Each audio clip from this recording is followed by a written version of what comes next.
Bonjour chers auditeurs, bienvenue dans votre Flash Info quotidien de Corbeau News Centrafrique. Aujourd'hui, on est branché depuis le studio C et l'actualité nous frappe encore une fois de plein fouet. Une nouvelle qui nous glace le sang et qui nous pousse à nous interroger sur la sécurité dans notre pays. Je suis en compagnie d'Anselme Bata, notre journaliste de terrain, pour décortiquer cette information des plus préoccupantes, l'assassinat d'un ressortissant suisse près de Bangui. Anselme, bonjour. Bonjour Gisèle, une information qui nous arrive effectivement et qui soulève de nombreuses questions sur notre territoire. Je suis à tes côtés pour partager les premiers éléments de cette affaire. Une affaire qui, je le répète, nous interpelle.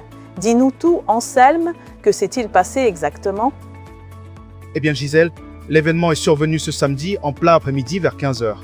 Un ressortissant suisse qui se trouvait sous escorte et un militaire des forces armées centrafricaines ont été abattus. Les faits se sont déroulés non loin de Bangui, dans le village d'Imooro, sur la route de Tamara. C'est une bien triste nouvelle qui nous parvient. Imooro, sur la route de Damara, une attaque armée en plein jour, c'est invraisemblable. Est-ce que tu as plus de détails sur le déroulement de cette agression, Anselme? Oui, Gisèle. Selon nos premières informations, des individus armés ont pris pour cible un convoi à proximité du village d'Imooro, un lieu situé précisément au point kilométrique 55 sur cette route de Damara. Les assaillants ont ouvert le feu, sans crier gare, ôtant la vie à ces deux personnes avant de s'évanouir dans la nature très rapidement. Et les circonstances précises de cette embuscade? Les autorités ont-elles fait la moindre déclaration?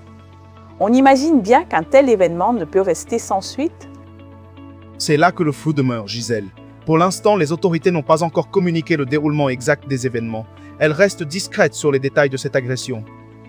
De ce que nous savons, il n'y a eu, à cette heure, aucune revendication de la part des agresseurs, ce qui rend la situation d'autant plus énigmatique.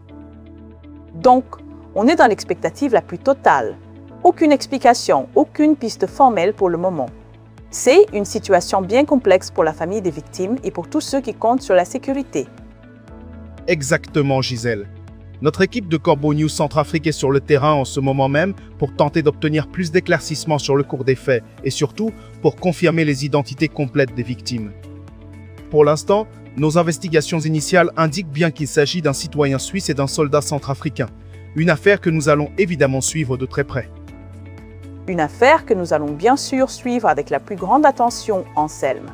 Merci beaucoup pour ces premières informations capitales. C'est moi qui te remercie, Gisèle. Ce reportage a été préparé par la rédaction de Corbeau News Centrafrique et par moi-même, Anselme Bata. Nous invitons nos auditeurs à rester connectés pour les développements de cette actualité et de toutes les autres informations du pays. Vous pouvez nous rejoindre sur nos canaux officiels.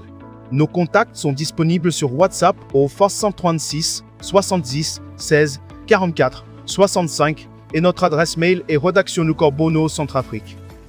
Pour toute information à destination d'Alain Zilo, vous pouvez écrire à anzilocorbeau-centrafrique.org.